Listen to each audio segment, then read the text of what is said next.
Oke, kita mulai lagi ya. Asal lanjutkan tadi untuk yang pembahasan yang mengenai itu sebentar. Oke, oke, now, oke ya mengenai tadi mengenai brand itu jelas ya. Jadi brand itu sebisa mungkin kalian mencoba mengkarakterkan brand itu sebagai ya seorang apa sebagai seorang manusia. And either dia laki-laki atau dia perempuan gitu kan. Ya jelas seperti yang tadi saya kasih contoh misalkan antara brand L'Oreal dengan brand Volvo itu kan jelas. L'Oreal itu kan yang cewek banget gitu kan, sedangkan Volvo itu kan yang lebih kepada yang cowok ya, walaupun salah yang ceweknya mungkin menyetir misalnya kayak istri saya bawa mobil Volvo itu ya itu oke nggak apa-apa begitu sebagai bonus, tapi kan fokusnya kepada laki-laki. Kalau tadi kan yang cewek, kalau yang brand L'Oreal itu kan yang kepada yang cewek kecewean yang karakter adalah apa girly, kemudian apa bersih, kemudian apalagi ya cantik gitu kan, ya pokoknya lebih kepada yang sifatnya kecewe-cewean gitu loh. Kemudian kalau tekan Volvo itu kan itu dikarakterkan sebagai seorang laki-laki kan, laki-laki itu yang laki-laki yang apa yang salah apa laki-laki yang tegar, laki-laki yang tangguh, laki-laki yang punya wibawa. Ya kan, makanya kenapa banyak yang menggunakan pada saat di tahun-tahun 97, akhir-akhir tahun 90-an itu kan Volvo ini kan banyak digunakan oleh pejabat-pejabat pada saat itu ya, misalnya baik level menteri gitu kan ya, ataupun salah ya menteri, kemudian juga direktur gitu kan ya, direktur perusahaan seperti itu gitu. Nah, jadi seperti misalnya jadi yang apa wibawa, kemudian kuat, tangguh gitu kan ya, memperhatikan kenyamanan atau memperhatikan keselamatan bagi penumpang. Nah, seperti itu gitu. Oke. Jadi seperti itu. Jadi misalkan kalau tadi yang membuat produk, misal produknya makanan, kalian harus bisa mengkarakterkan brandnya gitu loh. Misalkan kalian membuat produknya gudeg Jogja. Gudeg Jogja itu kan asalnya kan dari Jogja kan gitu ya. Jadi kalian harus bisa membuat brand yang karakternya itu yang mewakili atau merepresent misalnya masyarakat Jogja. Misalnya seperti apa ya? Misalnya santun, atau apalagi santun, kemudian supel, mudah bergaul gitu kan ya, berwibawa. Jadi seperti itu gitu loh. Gitu. Nah, kemudian juga kalian harus bisa menjelaskan nama bisnisnya apa gitu loh. Jadi kalau tadi kan ada brand ya itu nama bisnisnya apa, misalkan misalnya apa gudeg Jogja by siapa gitu loh. Misalnya gudeg Jogja Ibu Umi. Misalnya gudeg Jogja Mbok siapa gitu loh. Gitu kan. Nah, ini nama bisnis ini harus bisa disebutkan dengan jelas gitu loh, ya.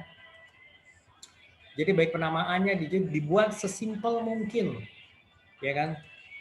Ya kan harus bisa sesimpel mungkin. Jadi bagi untuk cara pengucapannya, cara pronunciation-nya, mungkin kalau kalian pernah dengar tuh kan ada kedai roti yang namanya Tout Leisure. Tout Leisure itu kan bahasa Prancis. Nah, apakah brand tersebut akan mudah diucapkan oleh setiap orang? Tout Leisure gitu loh. Kalau misalkan tulisannya kan tools less zor gitu kan, nanti apakah brand ini bisa diucapkan dengan mudah oleh setiap orang gitu loh. Jadi kalau misalnya brandnya susah diucapkan ya bagaimana bisa orang bisa mengingatnya gitu kan.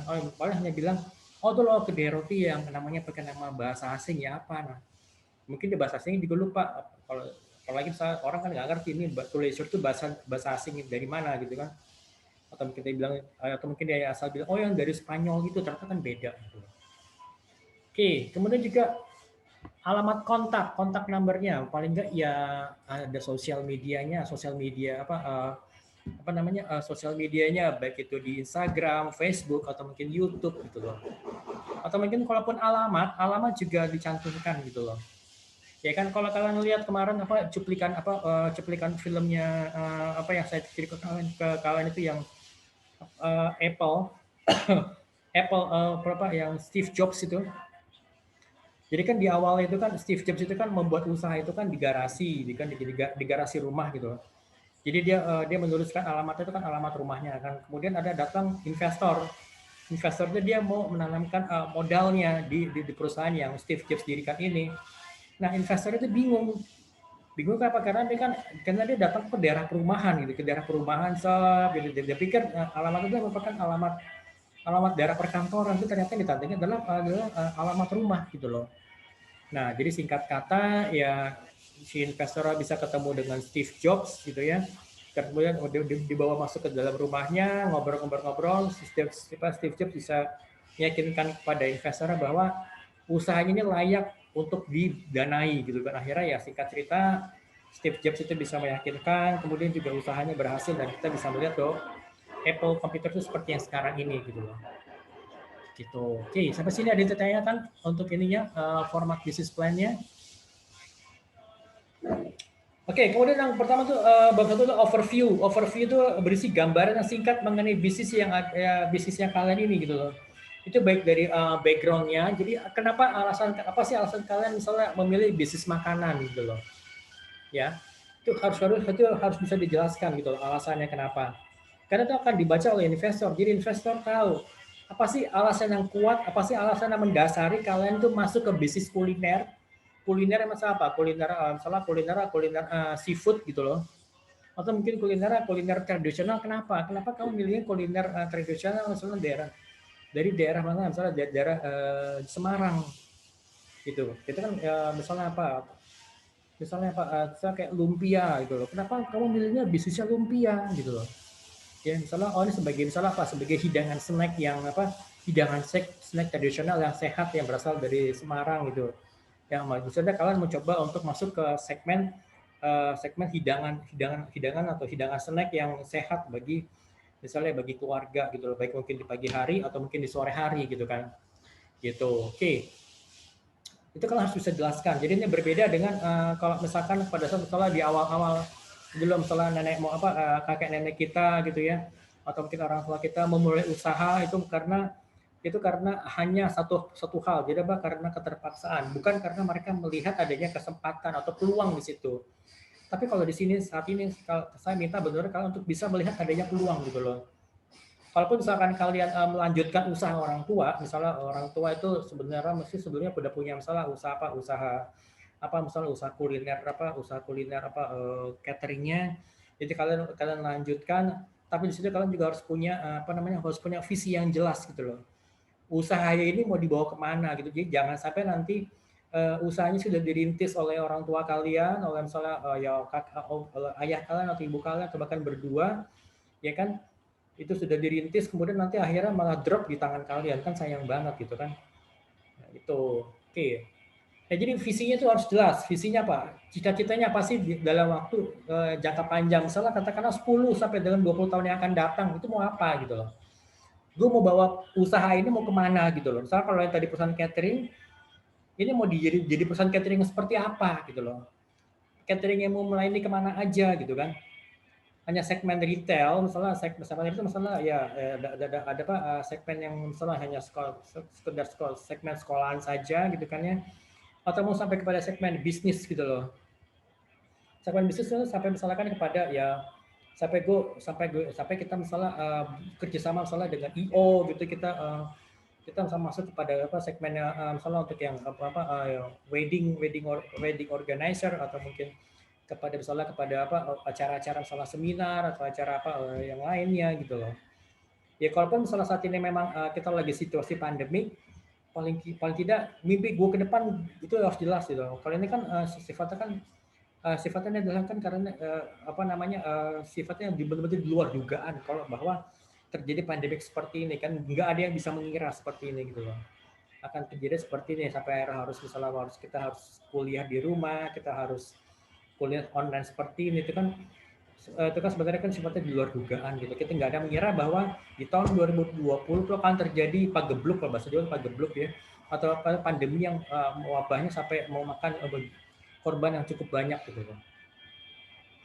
Oke, kemudian mission itu merupakan langkah-langkah yang harus ditempuh untuk supaya kita bisa mencapai cita-cita yang di 10 tahun yang akan datang gitu loh. Seperti itu, gue mesti ngapain ini, apa yang langkah harus ditempuh supaya misalkan kita bisa masuk ke misalnya ke segmen misalnya misalnya perusahaan-perusahaan besar, misalnya seperti perusahaan-perusahaan migas atau perusahaan minyak dan gas bumi itu biasanya tuh harus ada ketentuan yang spesifik gitu loh. Oke, kemudian di product description kita harus bisa menjelaskan menjelaskan walaupun singkat, tapi penjelasannya harus padat gitu loh. Serta mengenai apa namanya, mengenai produk yang kita jual, mengenai produk yang ada yang apa yang akan kita jalankan atau yang sedang kita jalankan gitu loh. Oke itu. Nah kemudian struktur organisasi ini juga harus jelas. Misalkan gini, katakanlah gini, katakanlah owner mungkin owner merangkap direktur atau siapa gitu ya, owner merangkap direktur di atas, kemudian di bawahnya ada manajer, misalnya manajer keuangan, manajer marketing, mungkin manajer keuangan sama marketingnya tuh dirangkap gitu ya, misalnya oleh, misalkan kalau usaha keluarga mungkin oleh istrinya atau mungkin oleh siapa, oleh saudara sepupunya, kemudian ada lagi misalnya yang manajer purchasing, misalnya dia nyari-nyari barang gitu ya, nyari-nyari barang, nyari sayur, yang nego-nego harga sayur, yang nego harga daging, harga ikan, yang menego semuanya harga beras tuh dia gitu loh. Dan juga memastikan bahwa semua supply, semua barang beras, daging, sayur itu harus mencukupi gitu tuh. Itu ya tugas si purchasing manager ini gitu loh. Gitu. Nah, kemudian ada lagi mungkin apalagi misalnya di bagian operasional, misalnya operasional itu misalnya yang bagian masak gitu ya, ada kokinya, kemudian ada yang bantu-bantuinnya sebenarnya apa, asisten kokinya siapa, kemudian gitu kan. Nah, itu yang harus jelas masing-masing fungsinya gitu loh. Apalagi nanti kalau misalnya perusahaan ini semakin bertumbuh, semakin besar ya pasti nanti struktur organisasinya akan mengikuti perkembangan perusahaan gitu loh. Gitu. Oke, jelas ya. Oke, itu ya. Nah, sekarang kita kalau dari kalian kira-kira kelompoknya ini kan kalian kelas 12 1A ya. Coba saya lihat kelompoknya siapa aja. Kita mau coba diskusi deh. Mungkin kalau dari teman-teman usahanya apa gitu.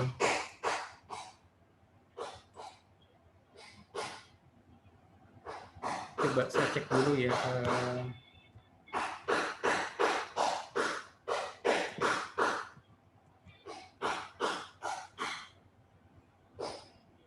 Oke, ada yang mau coba cerita, mungkin ada yang mau ditanyakan mengenai usaha kalian, mungkin kalau dari misalnya Reza kelompok Reza ya. Reza kelompoknya siapa aja? Reza bisnisnya apa nih kira-kira rencana nanti nih yang akan dipresentasikan?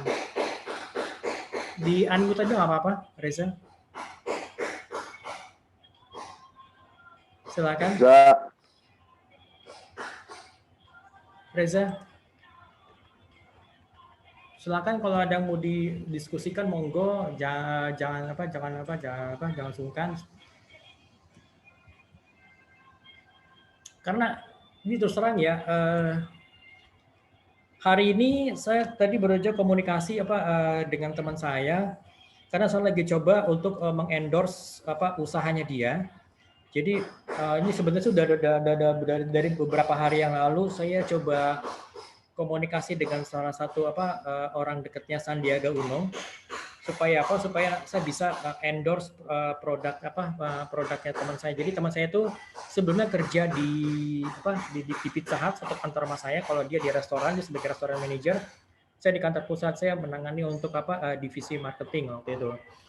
Nah, dia resign, kemudian dia bikin restoran, dia bikin usaha pizza, jadi namanya Warung Pizza Klasik. Itu dia yang punya, dia bikin pizza, jadi fokus pada pembuatan pizza. Nah, kemudian saya coba untuk mengendorse produknya dia, itu ke ketua umum OKOC, saya sebutin namanya ya, ketua umum OKOC, Pak, saya manggil si Bro Iim, supaya bisa mengendorse produknya gitu loh.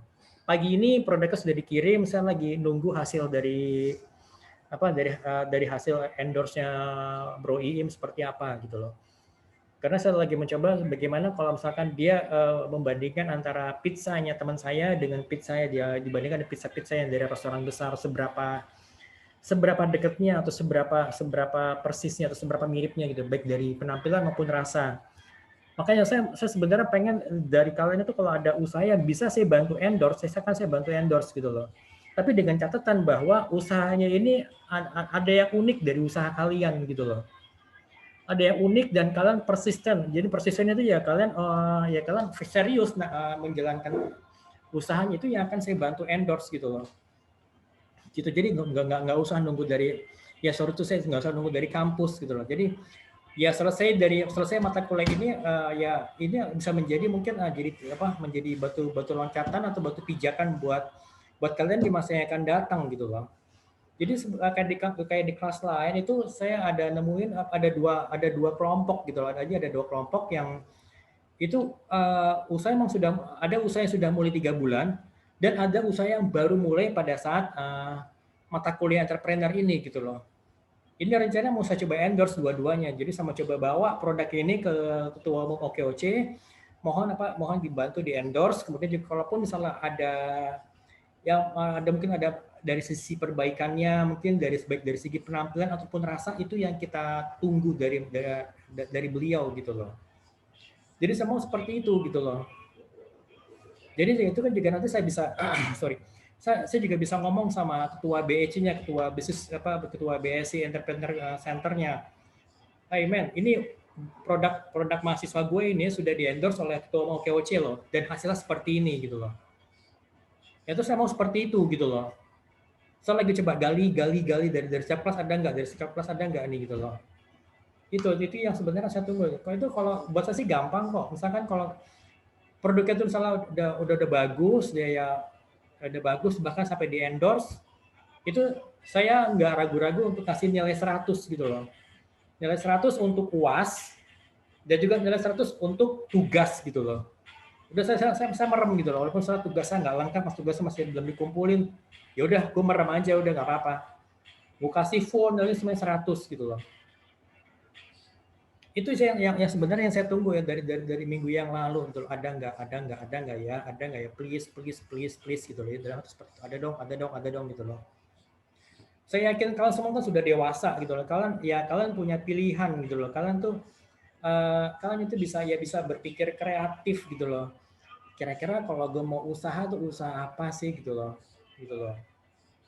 Jadi nggak harus yang nunggu disuruh, ya kan, nunggu dicambuk baru jalan gitu loh. Kita nggak tahu nanti nih ke depannya situasi bisnis seperti apa. Karena apa? Karena dari sejak pasca COVID-19 pandemic ini, pemulihan ekonomi itu butuh waktu. Itu yang jelas. Butuh waktu. Pemulihan itu nggak cuma sebulan, 2 bulan, mungkin bahkan bertahun-tahun gitu loh. Itu yang pertama. Lalu yang kedua, yang lagi happening, undang-undang Omnibus Law. Saya juga nggak tahu isinya detail seperti apa, tapi itu kan pasti akan berdampak kepada bisnis, pada lingkungan usaha. Dan saya juga belum tahu dampaknya bagi karyawan seperti apa. Apakah dampaknya positif atau negatif gitu loh. Karena apa? Karena saya juga nggak tahu ya, saya memang sudah nggak kerja di perusahaan, saya sekarang fokus pada menjadi seorang akademisi dan juga mencoba merintis usaha sendiri. Tetapi bagi istri saya ya sudah kerja puluhan tahun di company yang sama dari sejak pertama dia masih single sampai sekarang. Kalau misalkan dia keluar, kalau dia pensiun dengan uang pensiun yang kecil, gimana rasanya gitu loh. Emang sekarang sih fasilitasnya lumayan gitu loh. Tapi karena setelah mungkin katakanlah 10 tahun lagi pensiun, 10 tahun itu waktunya itu nggak kerasa loh, cepat gitu loh. Kalau misalnya tiba-tiba kalau misalnya mungkin bahkan di PHK atau pensiun dini dan kompensasinya itu tidak memuaskan, ayo gimana? Jadi kalian mesti coba berpikir seperti itu sana. Oke lah, teman-teman masing-masing pilihan. Oke, bukan berarti saya mengharuskan kalian untuk jadi pengusaha, enggak, tapi paling tidak kalian punya alternatif gitu loh. Atau paling nggak kalian punya jiwa entrepreneur, jiwa seorang pengusaha, walaupun kalian menjadi seorang karyawan gitu loh. Itu pendekatan akan berbeda dibandingkan ya kalau kalian hanya sebagai orang gajian tok 8 to 5 from Monday to Friday gitu loh. Bener ya, dengerin itu ya.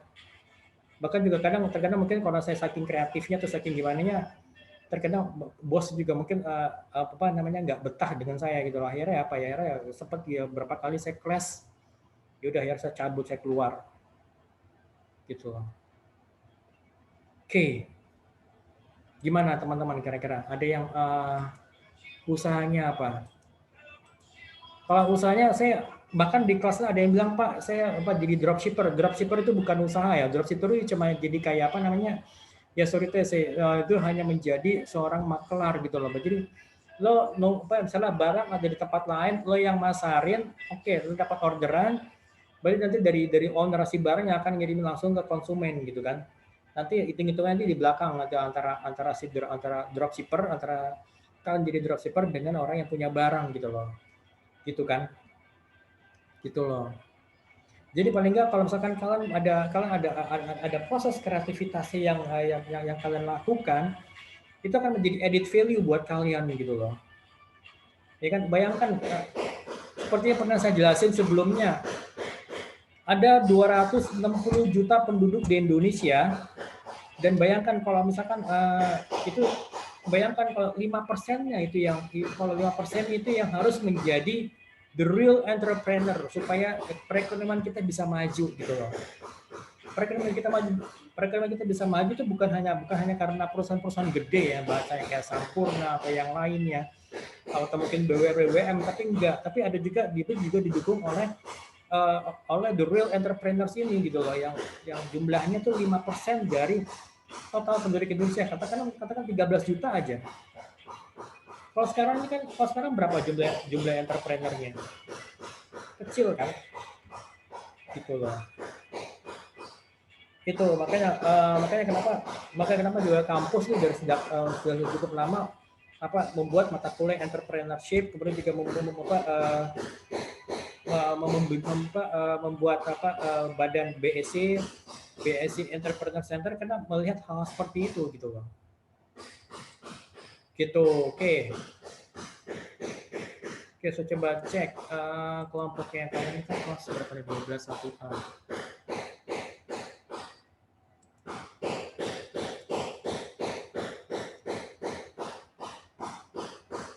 Oke, kalau kelompoknya Pras Setiawan gimana?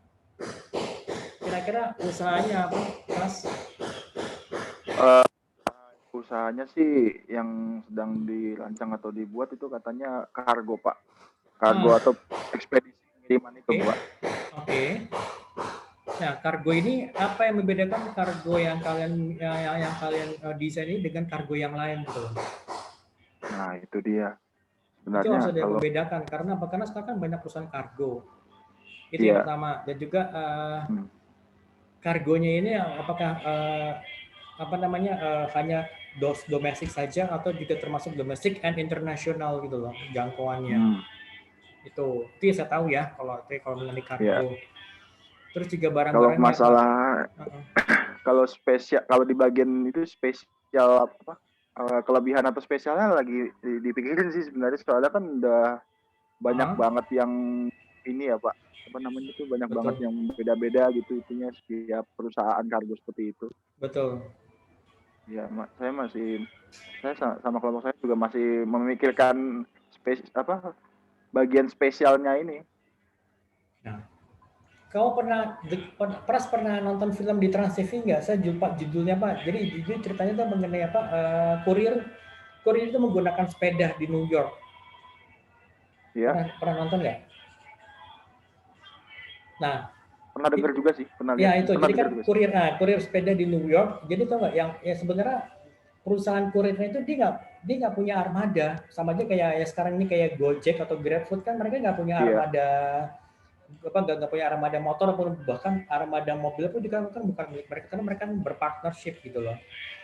Gitu. Jadi misalkan katakan waktu itu kan kalau New York itu kan sebagai kota yang sibuk gitu kan, dan lalu lintasnya kan juga padat ya, mirip-mirip kayak Jakarta lah gitu ya. Walaupun di sana kan ada subway gitu kan, ada kereta bawah tanah ya, mirip kayak di Jakarta juga, sekarang udah ada MRT kan.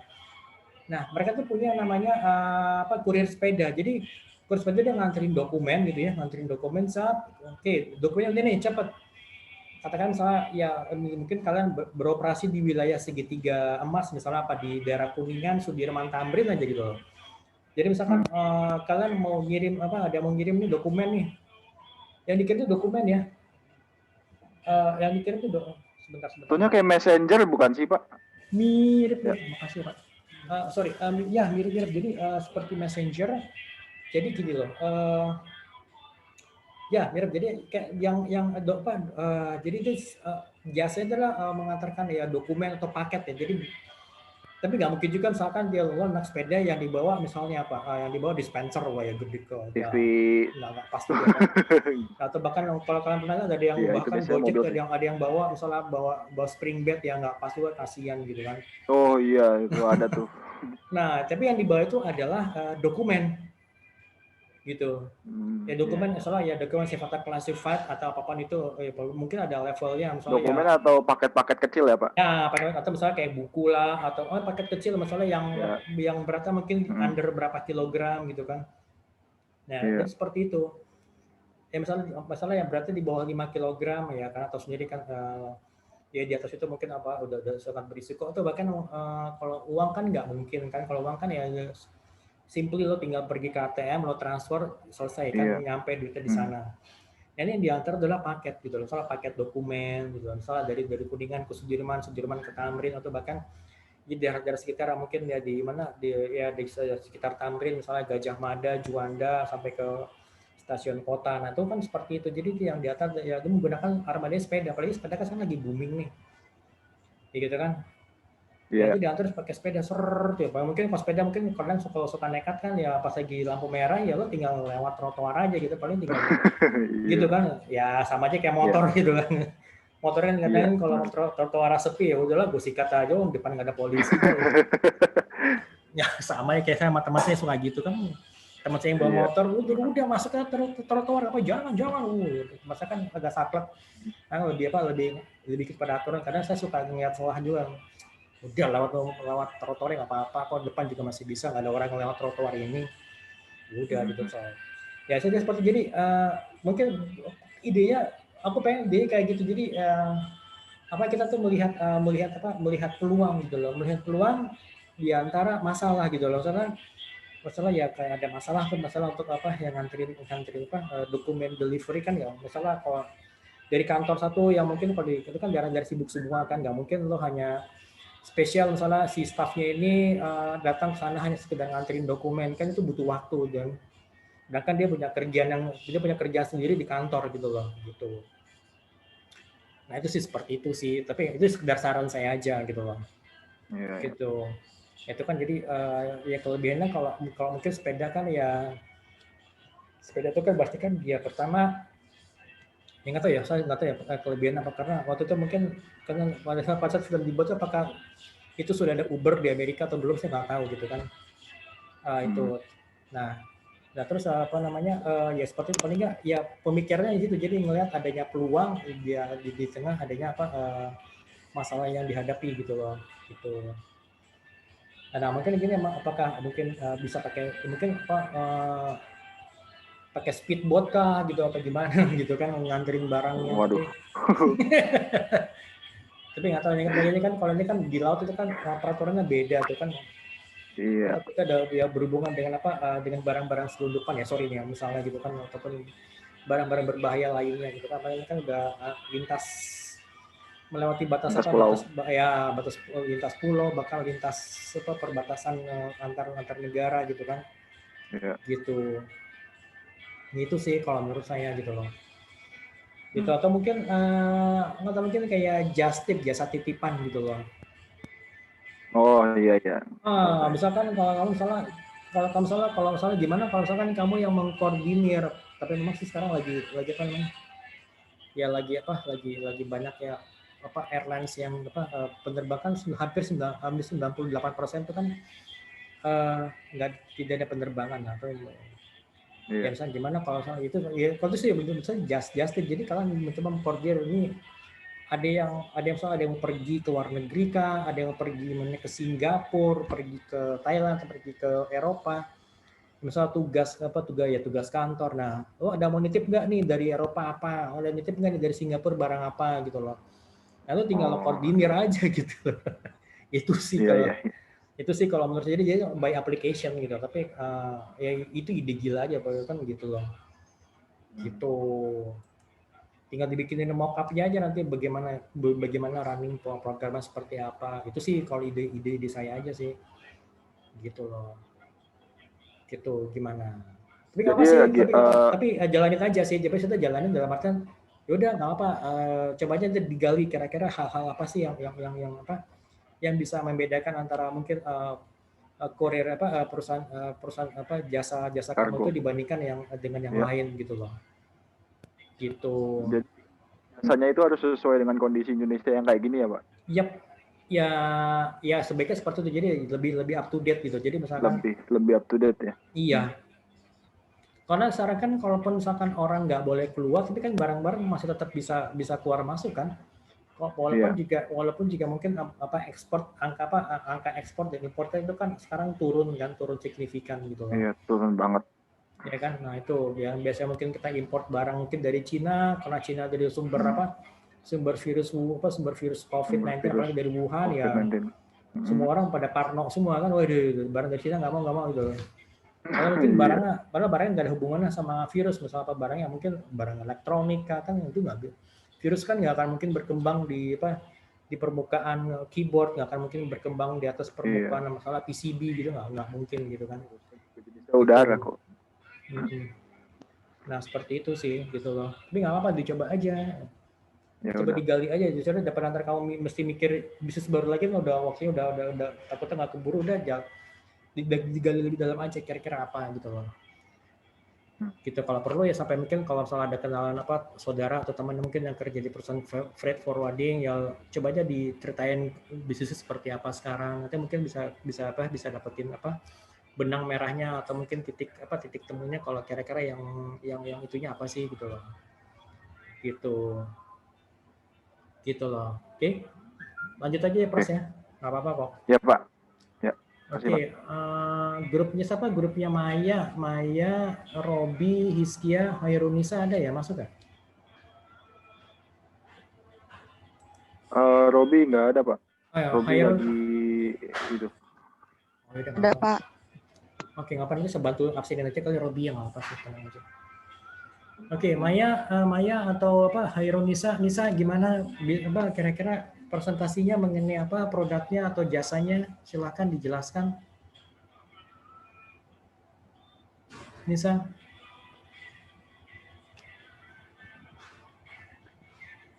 Tentang makanan, Pak. Iya, makanan apa? Makanan bisa oke, nggak apa, saya sih nggak masalah, nggak apa-apa. Tentang Makanan tradisional kah? Makanan snack atau makanan berat atau apa? Itu harus jelas. Kemudian kalau makanan kayak makanan berat begitu, Pak. Ya apa? Nasi kah? Pizza? Mungkin ada maksud paketan gitu loh, Pak.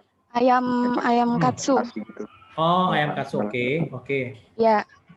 Ayam katsu. Oke. Ayam katsu itu berarti pakai bumbu apa tuh? Pakai apa bumbu tepung itu ya, tepung katsu itu ya. Kalau nggak salah ya. Tepung terigu mungkin. Ya, tepung terigu ya. Iya, Pak. Iya, Pak. Nah, kira-kira apa sih membedakan tepung katsu kamu ayam tepung katsu kamu ayam katsu kamu dengan ayam yang lain gitu loh? Ada nggak? Mesti dipikirin. Jadi makanya kalau kenapa? Karena supaya nanti orang akan tetap kembali ke warung kamu atau ke tempat kamu gitu loh. Gitu. Ya kan? Oh, misalnya ini ayamnya ayam tanpa tulang jadi daging semua. Wah, itu enak kan. Jadi apalagi misalkan iya, Pak, ayam filet. Ya, jadi apalagi anak-anak kan suka kan, apalagi kalau makannya gampang, jadi dia nggak akan takut kalau ada daging yang ada tulang kecil yang tertelan masuk tenggorokan kan gawat itu kan. Iya. Nah, iya. Nah, oke, terus apa? Satu paket dengan apa? Dengan nasinya terus apa atau gimana?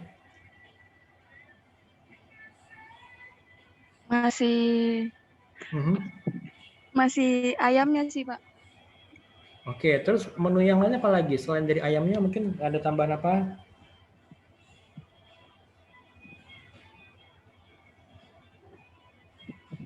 Gimana Nisa? Ada. Ayo, pusing loh. Kalau saya nanya pasti detail karena apa? Karena supaya saya bisa kasih, saya punya alasan untuk kasih kamu nilai bagus gitu loh, ya kan? Jadi saya sih tidak pernah melarang, walaupun sebenarnya kalau dari BEC-nya dibilang sih sebaiknya jangan makanan, tapi kebetulan makanan justru Indonesia itu kaya akan kulinernya gitu loh. Kenapa itu ya nggak coba digali kan sebenarnya gitu loh. Oke, misalnya kayak ayam katsu yang seperti apa nih gitu loh. Ayam katsu misalnya bumbu rujak kah, ayam katsu bumbu yang apa, atau yang ada level-levelnya gitu loh. Ya kan? Iya kan, jadi misalnya apa, ayam katsu Jadi level rasa internasional sama rasa ini ya tradisional jadi satu iya, gitu ya. combine aja, nggak Sama apa-apa. rujak ya. Iya, toh juga Unik kan sih. semua barang-barangnya, semua ingredientsnya ada di negara kita semua. Kenapa itu yang nggak dimanfaatkan? Iya. Unik Kayak sih misalnya kalau teman saya bikin pizza, dia bikin apa yang namanya warung pizza klasik, itu yang saya coba endorse. Walaupun dia sebenarnya kalau pizza itu kan makanan internasional, tapi kan semua bahan-bahannya ada di negara kita. Tepung terigunya ada. Kita ada 2 pabrik. Kita di Indonesia ada banyak pabrik terigu, kalau nggak salah 2 atau 3 yang gede-gede. Sariboga sama yang punyanya Sariboga. grupnya Sariboga sama Bogasari. Bogasari Oh. sama Sariboga. Bogasari. Iya. Salah satu lagi ada 2 atau 3 gitu loh. Ya kan? Itu pertama. Lalu yang kedua, toppingnya apa? Keju kita ada di Indonesia. Ada keju Kraft. Dagingnya Cheddar. apa? Nah, ya cheddar. Dagingnya apa gimana? Ya daging lokal aja, daging sapi lokal banyak yang jual. Cari ke pasar tradisional pasti ada daging sapi kan? Ya kan? Iya ada. Sosisnya Pak, sosis banyak. Pakai sosis curah yang bagus-bagus banyak. Ada semua barangnya di Indonesia gitu loh. Tinggal lo olah gitu loh. Pepperoni itu kan bisa diganti sosis. Nah, betul. Itu kan kayak gitu-gitu.